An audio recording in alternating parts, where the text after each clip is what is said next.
yau ba mu manta da ku masoya kun zamo garkuwa. Nasir Gwanja ne da Rapsan muka zo domin miyo godiya. Har yau ku ne a ranmu mu zamo tsintsiya maɗauri ɗaya.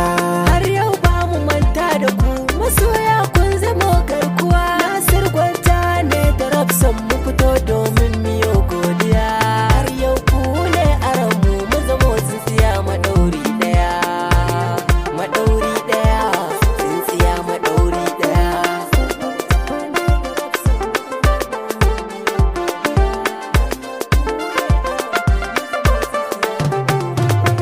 Sakon ya iso gare mu masoya duk muna gani yanda kuke ta nuna ƙauna ba kwajin irin wani. Burin mu zo mu ga ku kuna yi manna kwarjini. Fatan mu da ku har abada muna gida ɗaya.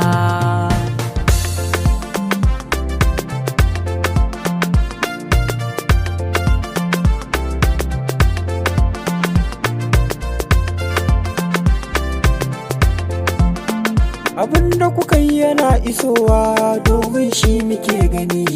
Yarje babu juya baya ko idan kiran wani. Kauna ce take sakawa kuma ce wai akwai wani. Har abada muna nan da ku mun zamto jini ma ɗaya.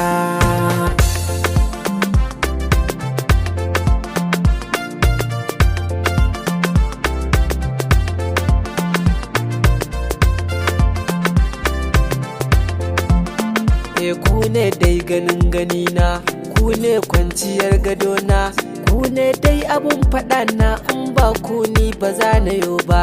Ku ja ni mu je duk inda za ku, za na je ban yin shakku. Nasir Gwanja nake masoya kun zamto fitilar ganina.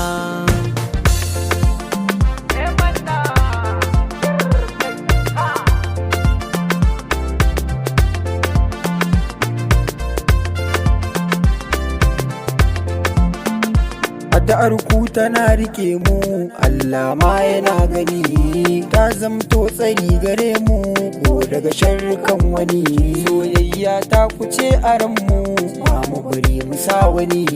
Mun zamto iyali ɗaya ko in ce gida ma ɗaya.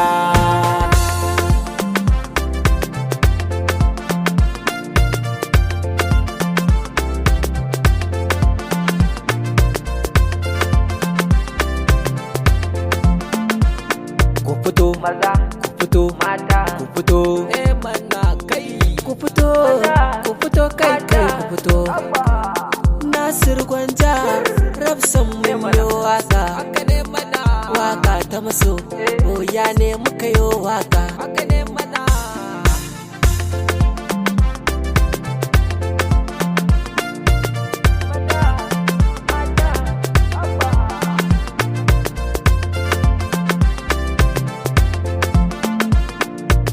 Ina godiya, ina godiya, ina godiya, ni Rapsan ina godiya.